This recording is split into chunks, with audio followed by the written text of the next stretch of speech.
Hey there, this is a quick update about the KXC live stream. We're going to be taking a bit of a break over the summer weeks so that our live stream volunteers can have a break. These guys are legends, they deserve a good summer rest. We will still be putting all the talks online, so if you watch them by video, we'll be putting the videos on YouTube. All the audio will be on Spotify or wherever you stream your podcasts. So all the teaching will be available. Also, if you really enjoy the live stream worship, you can head to the KXC Worship YouTube channel. There's a whole load of worship there. So have a great summer. See you after the summer. God bless. If we've not met, my name is Tim. I'm the Associate Vicar here. I've been here for 2 months, exactly today, 2-month anniversary. Okay, so exactly, I mean, it's kind of exciting, but it's exciting for me at least. And my job is to help lead the church of Pete and B. And today has that kind of back to school feeling, right? Anyone brought stationery? I just compulsively in September want to go out and go to Muji and get all my notebooks and stuff as if I'm going to school. But summer's still kicking, isn't it, with the Barely. We'll go outside. I mean, it is raining the reams down there, but it is a new season, isn't it? The leaves are starting to go brown, and we're about to start a new sermon series next week that will take us right through to not Easter. What happens? Christmas. That's it. Christmas. But before we do that, today's a little bit different. We're just going to take a wide look at what God might be saying to us through what's happening in our culture and settle on the person of Jesus at this new season. And I've been praying about this message over the last few months as I've prepared to move to KXC and trying to discern not just what Jesus is saying to the church, but what Jesus is saying to this church through the culture around us. And so let me pray now. Lord Jesus, send your Holy Spirit. As we've sung and the Spirit has met us, now with the scriptures open, you will speak to us, each of us. Amen. And 2 events that happened this summer provoked really these thoughts, the riots that happened across our nation at the beginning of August. And then anyone here on the 18th of August when the flood happened in King's Cross? A couple of you. And I've been taking those thoughts and reflections into the book of Colossians. So if you have a Bible to hand, that I do, here's mine, as if by magic, not magic, but by the Lord's providence. My Bible is here. And if you have a Bible, turn to the book of Colossians. The riots, as you remember, these tragic and really quite horrendous events. So after the brutal knife attack in Southport, our nation was plunged into a scary moment where we saw hatred manifest on our streets, evil, raging, racism and xenophobia, horrendous Islamophobia, and deep pain and fear manifest into mob violence. It left me wondering, like, what are you saying to the church through this? How should we respond? And then the same way, when we had the flood in King's Cross, the big leak, as I like to call it, there's this sense of like, Lord, what are you saying through this bizarre moment? I'd come back from holiday the night before and got this phone call at 7:20 in the morning from Yeshua, who'd opened up, and he said, Tim, like, King's Cross is closed. And I paused just for a moment because I thought he was pranking me. And I don't think I've ever been pranked. And I love to do pranks, but people have been trying for years to get me. You can have a go if you want. But it means that I'm in this constant state of vigilance, waiting for the moment when someone will get through. So when he called me, I was like, someone's played the long game. And Yeshua is such a godly and good man. I'm like, they've even got to Yeshua. How have they done that? So I said, send me a picture. And he did. And I was like, what? That can't be AI. That literally, it's like water flowing down. And he was right. The whole road was completely closed, full of water, debris everywhere. And that whole Sunday, we pivoted into a whole lot of chaos as we decided to cancel services and then decided that we could do services in the afternoon. There was emergency services, all kinds of services, fire brigade, police, everyone here. And many of us, although that day was really difficult, many of us talked about it as like quite a good day where by the end of it, like we got to have amazing conversations with people about Jesus. People that ask questions like, why does your church look like a cafe? And why are there just so many people so desperate to come to church? And if you were there, you had to come through like the police cordon, right? And the police were saying like, you guys really want to come to church? Like, what is going on? And it felt like a moment of engagement in the wider culture. And both these things, I would encourage you just keep in your mind, and we'll come back to them in just a moment, because I think both of them have something to say to us in these times. So let's look at Colossians. So the book of Colossians, written by the Apostle Paul, one of the early documents of Christianity, a letter written to the church in Colossae by the Apostle Paul. And the context really is that Epaphras came to visit Paul whilst he was in prison. And Epaphras was the founder of the church in Colossae. And he comes with a couple of complaints, two things that he thinks are going wrong in the church. One is that people have started to question whether Jesus could really have been God, like the guy that walked the earth. Was he really God? Like, that seems a bit far-fetched. And secondly, there were some new ideas that had entered the church. So Epaphras goes to Paul and says, help. And Paul, even from prison, writes this letter to give a compelling picture of Jesus and clear instruction on how to get out of this mischief. And I think the book of Colossians is a powerful testimony to us in these times. So we're going to zone in on the most famous words in Colossians from chapter 1, verse 15. So if you have them, do turn. And these words are really poetry. In some versions of the Bible, they stand out. They're kind of put aside from the rest of the text to show that in the original language, they're written as poetry and were probably a fragment of a song sung in worship, like a rich decaf special, that kind of situation. And these words are meant to elevate our thinking and our feeling. They're not just prose, they're poetry. So let's just jump in. They're on the screen if you don't have a Bible. The Son is the image of the invisible God, the firstborn over all creation. For in him all things were created, things in heaven and on earth, visible and invisible, whether thrones or powers or rulers or authorities. All things have been created through him and for him. He is before all things. Now, and then comes this missing bit. You see, there's a big space on that slide. That's because there's a missing verse that's right there, the big verse in the middle. And in him all things hold together. And he is the head of the body, the church. He is the beginning and the firstborn from among the dead, so that in everything he might have the supremacy. For God was pleased to have all his fullness dwell in him, and through him to reconcile to himself all things, whether things on earth or things in heaven, by making peace through his blood shed on the cross. Now, the language of in him all things hold together is really architectural language. And this passage works really in two sections with that one idea in the center. So you might like to think of it a bit like an arch. And what comes to mind when I say arch? Probably golden arches, Big Mac. Thinking of a Big Mac? Chicken nuggets maybe? Could be.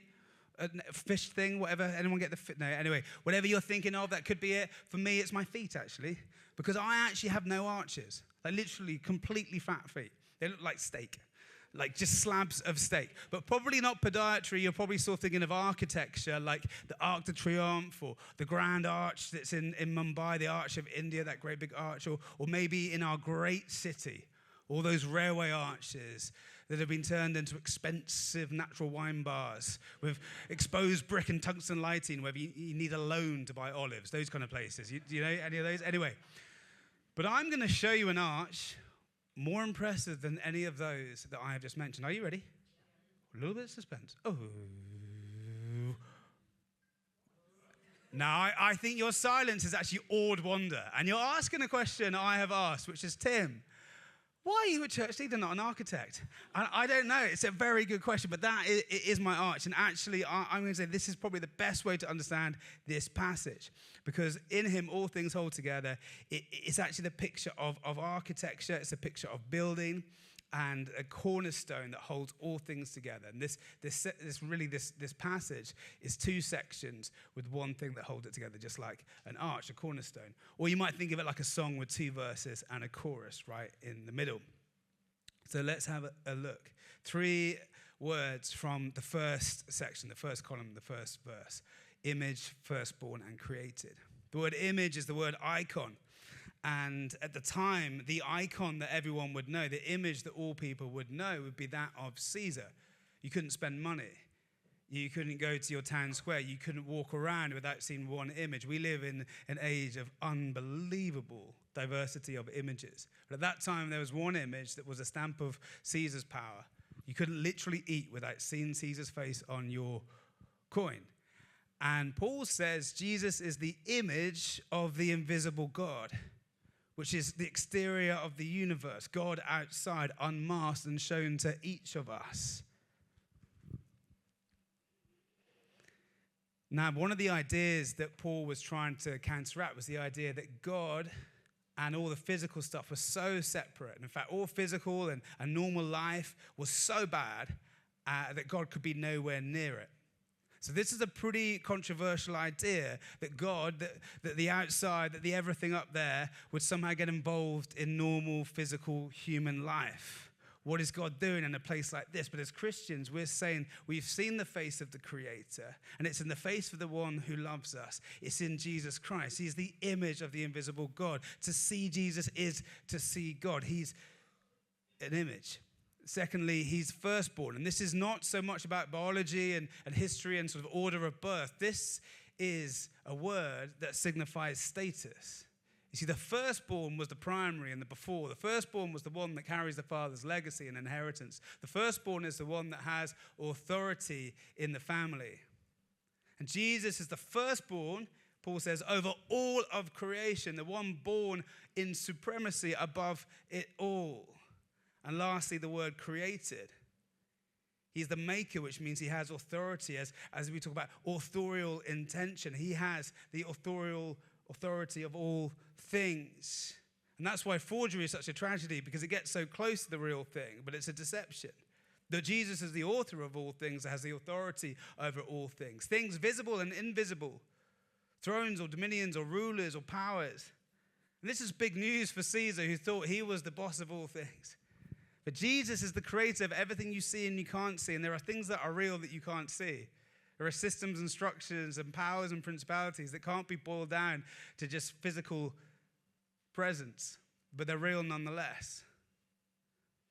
Ideas of freedom and racism, insects, and our ideas all exist in this world of interlocking relationship between what we call spiritual and physical. And Jesus created all things.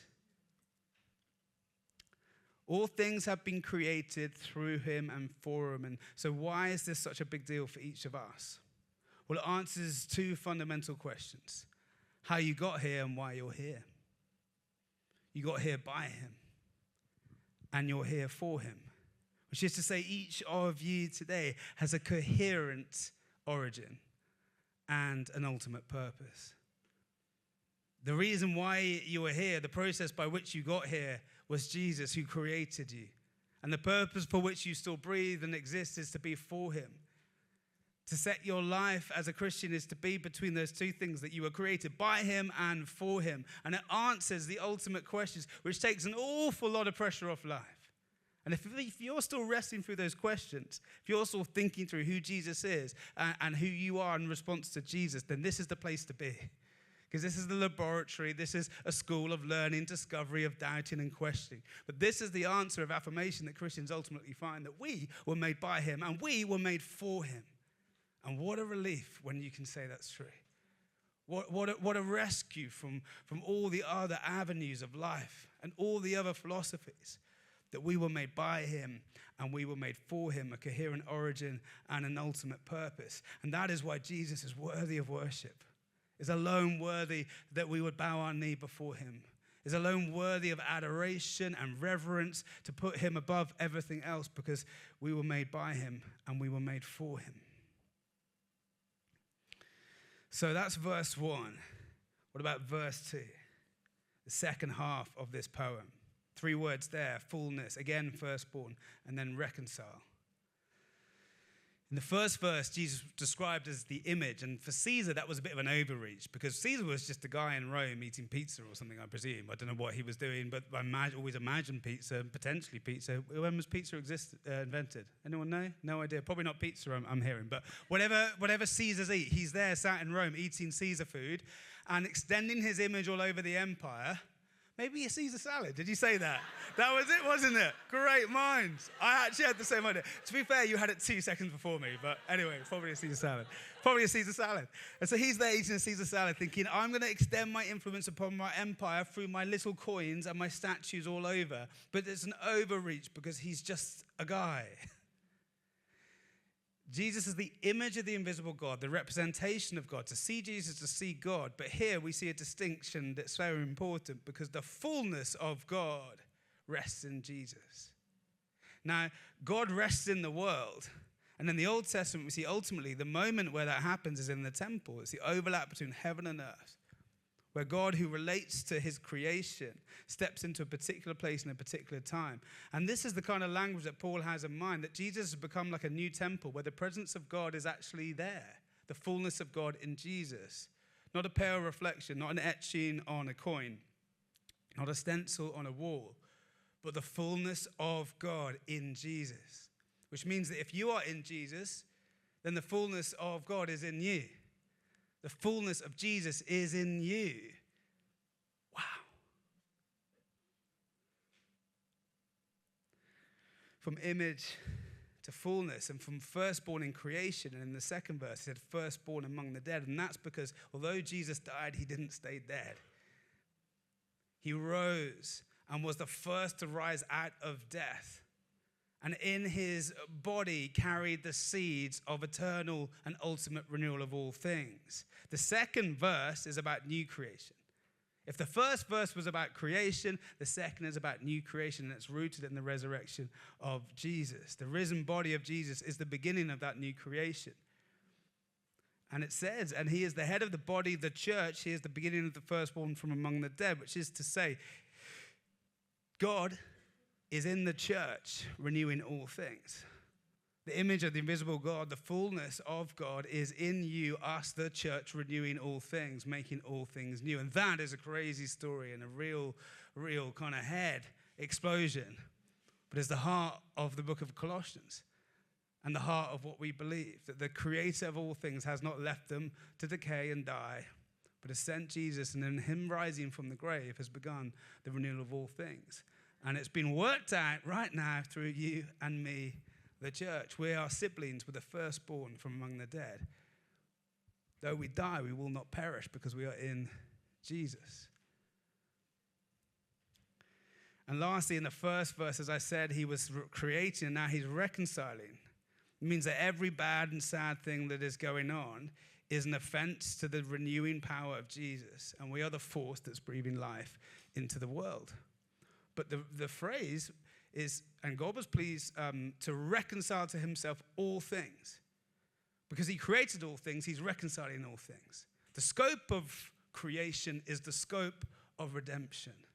It means that everything we do and say matters. All the stuff around us, the ideas of culture, the things that we do, the things that we make and we use, it all matters because the canvas on which God is painting his renewal is everything that he made. The scope of creation is the scope of redemption. In him, though, all things hold together because we're stuck between creation and new creation. In him, all things hold together, the spiritual and the physical, the now and the not yet, what was and what is. And if your head is spinning, just think of yourself as an Olympian brain athlete right now, because we're about to go up a level and we look at what this has to do with our culture. That's the heart of the gospel.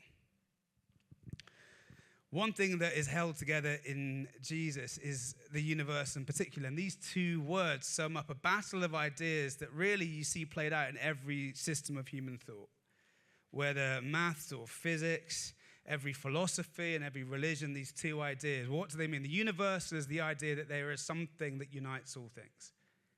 Now, often that's called God, but maybe just like anything that is above all of us. So this red keyboard, lovely keyboard, is the idea of red a universal thing? And if it's a universal thing, like red is red everywhere, then what has that got to do with the red bus going down the Pentonville Road right now? See, these ideas have always been battling against each other. How do the universal and the particular relate to one another? So just one place to bring it to home quite close to us right now in politics. in the Western world the last 250 years? What's important, the individual or the collective? The rights of one or the rights of many? And how do you resolve the two? Is it me and my culture and the songs that I like, the history and the background and my language that matters? Or is there a universal right like justice that means that no one should die on the Mediterranean trying to find safety? What's most important? You see, our culture is in a battle of ideas, and over the universal in particular, you can see through using these two ideas as a lens, you can bring them to bear on pretty much any debate and any controversy in our culture. But what is the Christian engagement with this? How does our faith relate to this battle? Well, Jesus was fully divine and fully human, which is the most beautiful and elegant and radical solution to that tension. You see, just take this phrase, he came to save us. Well, if he wasn't really human, then what's the us? It would just be God above, maybe God coming to destroy, to wipe clean. But how could he save us if he wasn't one of us? If he wasn't part of the disease, how could he be part of the cure? So Jesus fully became human, entered into the very sickness and the very disease of this world. But he came to save us. If he wasn't God, what could he offer? Advice? Encouragement? Pat on the back? Isn't it hard being human? See, this is the central ground of Christian thought. This is where orthodoxy is determined. Any kind of slipping on one side, too human or too divine, we miss who Jesus really is. Fully human, fully divine. And that is the most beautiful and elegant solution of how you think through the universal and the particular. Because the great God of the external and external, everything out there, limited himself to become human in order to save us. And so, these 12 names: Paul, Timothy, Epaphras, Tychicus, Onesimus, Aristarchus, Mark, Jesus called Justus, Luke, Demas, Nympha, and Archippus. Those 12 names are the 12 names in the book of Colossians. And why does that matter? Because your name matters. Because you really matter. The book of Colossians isn't just abstract theology. It's written to a particular people. The cosmic Christ written to a community. Because Jesus holds in tension humanity and divinity, the universe and the particular, we can be saved but not eradicated. We can be known and loved, but don't have to be limited to just the finite. To make that a little bit more, perhaps, comprehensible, let me show you my favorite podcast. Anyone listen to this? It's not very popular. This is the third service I preach this, and it's really not very popular. Maybe it's just me, but I recommend it anyway. Maybe we can boost their numbers. This is actually an incredible podcast, and it literally takes a song each week, all bangers, okay? There's no filler or thriller. It's like Mozart and Beatles and Whitney Houston and all the big kind of tunes and classical music out there. And each song is featured, so one per episode, and all you hear is different people's responses to these songs, why this song is meaningful to them. So you hear about someone who, a guy from Malawi, who was falsely imprisoned, and after 20 years, he talks about the journey. He only lived 2 miles from the prison he was held in, and he's going to see his family after 20 years, and he hears on the street, "I can see clearly, now the rain has gone." And the woman who slowly and patiently loved her husband through cancer to death, and the song that kept her going. Or the story of a father who in Leeds city centre went to see his son busking, but it was raining and so no one was there. So he stood and watched his son sing "Into Your Arms." And he said it was like the best moment ever, just father and son, seeing what his son was brilliant at doing, and the rain, meaning it was just this intimate moment. And sadly, his son took his own life. And so now for that father, when he listens to that song, it's what makes him closest, what makes him feel closest to. And what's amazing about this, and it is a weep fest, by the way, let me just tell you, every episode I'm weeping. But what's amazing is that all these stories, and often you have 5 or 6 to one song, so all these different people from just different places, completely other particularities, but somehow caught up in the one song. And music has that ability. It has the ability to unlock us to something bigger than ourselves, but also to speak to the very center of who we are.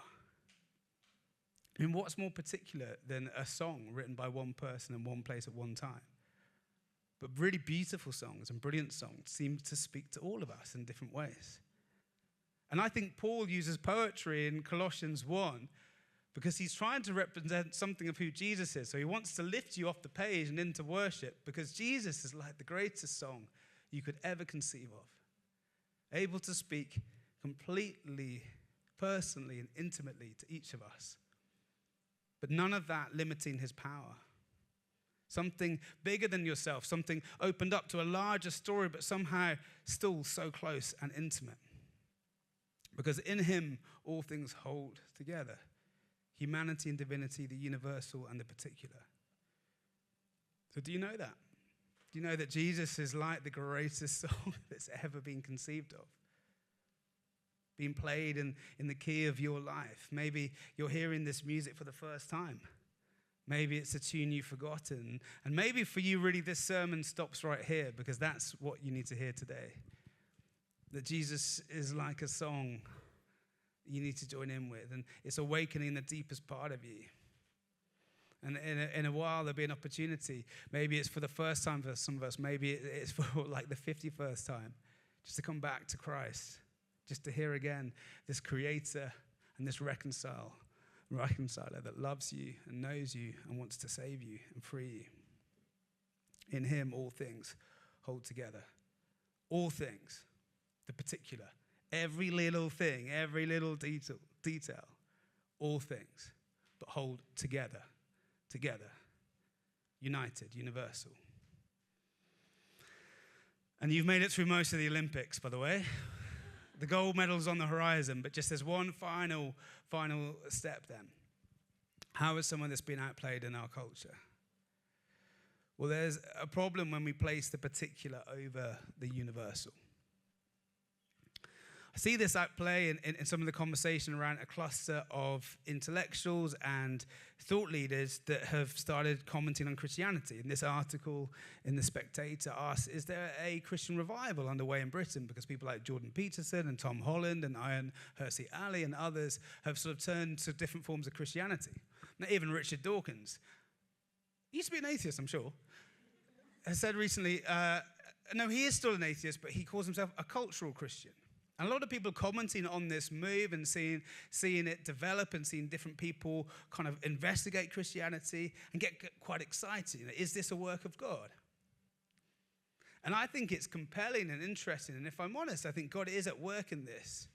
But it's also quite a dangerous moment. Because many of these people, including Richard Dawkins, say, I don't believe Jesus is the Son of God. I just believe in kind of cultural Christianity. Tom Holland, who writes a 900-page book saying there would be no Western thought on left or right, any of it, there's no part of Western civilization that isn't influenced by Christianity. Is influenced the fullness of Jesus? And this is why it's dangerous, because as I said earlier, a forgery is really problematic. Because it comes close to the real thing, but it's not the real thing. And if you're swimming to shore and you're looking for salvation, you hit a rock, and you think you found land, you think you found safety, and you're still 50 meters from the shore, it's actually very dangerous because you've stopped in the wrong place. If you limit Jesus to the particulars of any culture, you rob him of his divinity. And this is dangerous times where in a battle of ideas and a battle of cultures, Jesus' name is being used in a way that's less than who he really is. Mohammed bin Salman, the crown prince and prime minister of Saudi Arabia, flexed some serious muscles early on in his reign. In the autumn of 2017, he brought this picture, Leonardo da Vinci's Salvator Mundi, which means the savior of the world. And the art market was excited because it's so rare that a picture of this worth and this kind of importance comes to auction. And they reckoned it would go for 100 million. And the most a painting had ever been sold for up until this point was 300 million. And he paid 450 million for this. One of his closest advisors asked why, and he said, I'm building a museum to rival all the museums of the world. And why do people go to the Louvre in Paris? Tens of thousands go to see one painting, the Mona Lisa. And this will be my anchor painting. And his advisor comments that what he was trying to do was to build a statement museum, a statement piece that says even all of Western civilization up until now is nothing compared to the kingdom I'm building. And the way I'll show that, and obviously as a Muslim country, is we will put Jesus in the museum and show that my kingdom is the kingdom. Now, you see, if we reduce our faith down to just cultural particulars, you can buy and sell them. You can vote on motions. You can do all these things to dabble in the waters of culture, but it's not the fullness of Jesus. It's not the real thing.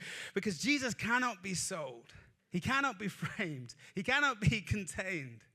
And so if you rest yourself on the particulars of culture, you're going to rob Jesus of his divinity and his saving ability to be over culture. He will never be limited to a flag or a manifesto, never a particular ideology. And in these times of violence and ideological violence, we need to revere Christ as Lord above culture. We need to hold in tension the particular and the universal and not let the particular overcome. What about if we put the universal above the particular? You see, my friends, they're fine with prayer. Don't know if you have this. If I said to my friends, like, you up for praying? They're like, yeah, prayer is kind of cool. God, yeah, like the universe. That's great. Jesus, ooh, that's a bit awkward. And so we have this song. Anyone heard it? It came out last week. Coldplay, Little Sims, Burna Boy. It's not actually very good, is it? Don't tell anyone. Maybe you love it. I'm sorry if I've just trashed it. But it's great. Sorry, great song. You should really listen to it. Some Christians are getting really excited. The lyrics are clearly inspired by Christianity. And the refrain is obviously, we pray. And there's something cool about it, but it doesn't mention the name of Jesus. It stops 50 meters from the shore. Now, I can get excited about intellectuals discovering the brilliance and genius of Jesus. I can get excited about a song that calls people to prayer, but I'll never say it's the destination. There's signs along the way. Christ above culture. Christ can speak into culture, but he is not reduced to culture. And if we overvalue the universal, if we overvalue the particular, we're going to lose the divinity and the saving power of Jesus. And I am so sorry for when we as preachers in the church have limited Jesus to just life advice and something that's an optional extra, some good tips on how to fulfill your dreams for your life. When we've universalized God into principles, we need to revere the person, recognize the lordship of Jesus, bow the knee like the early church did, knowing they knew that they were going to pay a big price. But yet they bowed the knee because they believed that Jesus was Lord and Caesar was not. And I'm sorry for when we've over-universalized and simplified Jesus, because actually he is God and worthy of our worship. So as we close, returning to the riots and the flood, look around and I feel like we live in this violent age when even just average, normal people are speaking in like horrible ways to each other. And there's something about this moment that's asking us to pick sides constantly, and sides that fight against each other.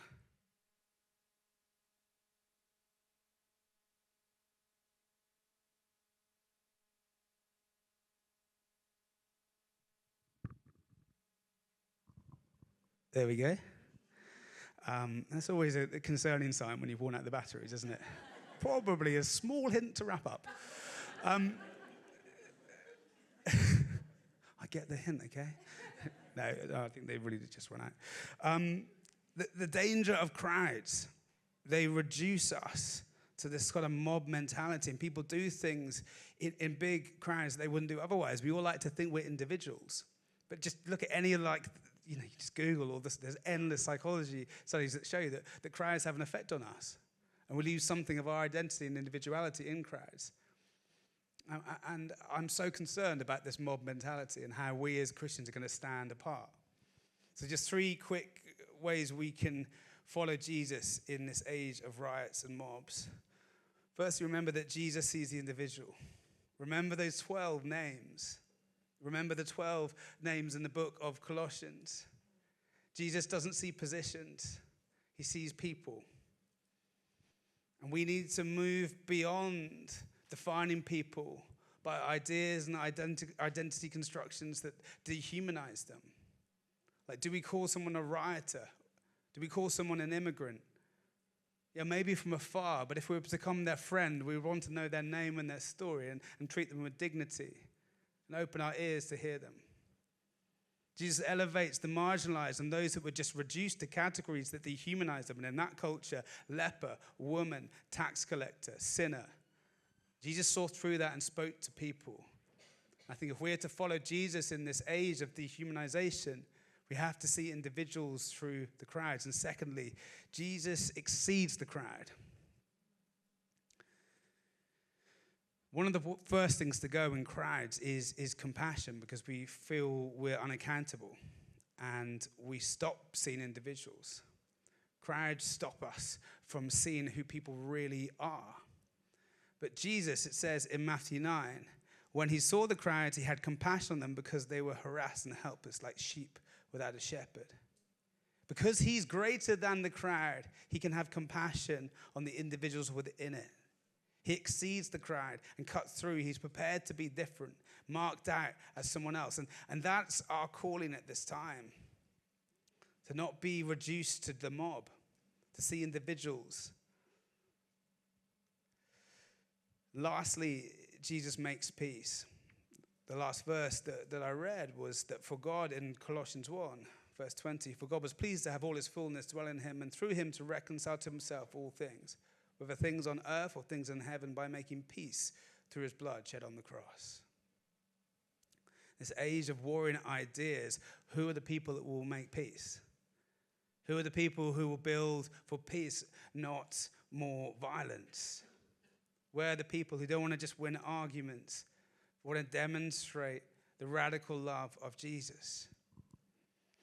And so over the summer, it's been interesting. There were two people at Wildfires that I learned lots from. J.T. Thomas, who I think visited this church earlier in the summer, and his work with civil righteousness, where he actively engages in moments of rioting and protest in the powerful name of Jesus. He shows up and prays. And I was so compelled by that, the immediacy and the urgency with which he does what he does. And then my friend Todd, who spoke at Wildfires, works for peacemaking with an organization called Telos, primarily in the Holy Land.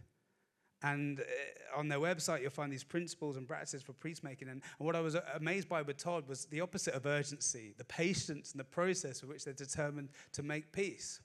See, both these individuals, they inspire me because both their stories exist in different countries. But what about our streets here?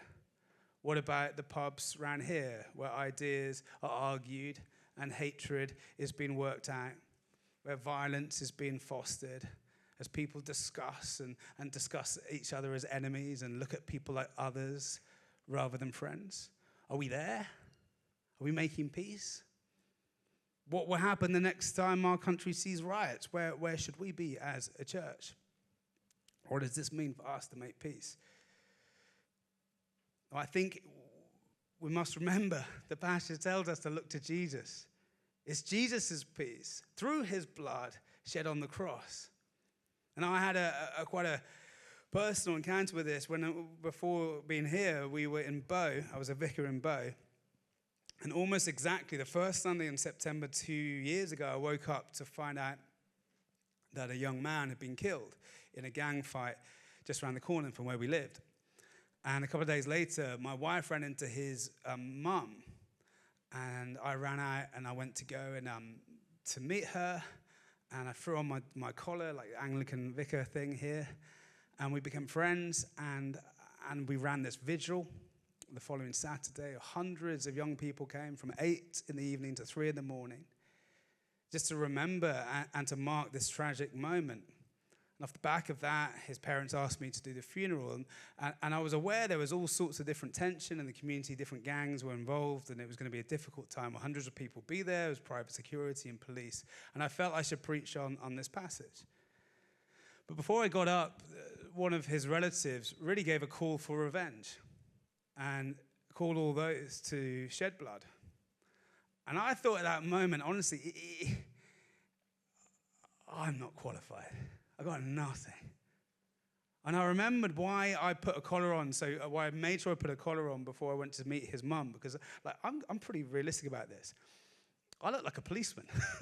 Without a collar on, I'm like a thick-set white guy in his mid-30s. I just look like a policeman.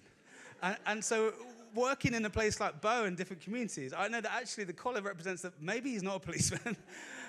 And actually it's a bonding thing with a community that were feeling really like intense, and his parents were just full of grief, and it started a conversation. So when I went to preach, I remember touching my collar again and remembering that actually I'm not calling to make peace. I'm calling to ask people to look to Jesus, who through his blood shed on the cross made a peace that's available to all of us. So I thought, do they want to hear another wishy-washy Anglican vicar say some sentiments? I was like, do I just bail on the sermon? What do I say? But I sort of doubled down, and I looked everyone in the eyes and said, you can be as you are in front of the cross, because we're all the same and we all need peace with God. And Jesus has made peace with God, and we can all make peace with God. The consequence of making peace with God is to make peace on this earth. And no one in this room honors this young man's life by shedding more blood. So I looked everyone in the eyes and called them to make peace. And my confidence wasn't anything to do with me, because I really do believe that Jesus is the Lord. And it's Jesus' authority and Jesus who gives us the ability to walk in this world in a different spirit and a different rhythm, to see the individual, to exceed the crowd, and to make peace. And so lastly, and you're going to think, is this the second half of the sermon? It's really not. You're thinking, what happened to the flood? It's the very end. You've made it. Here's the gold medal. You did it. Congratulations. So what about the flood? That moment of disruption.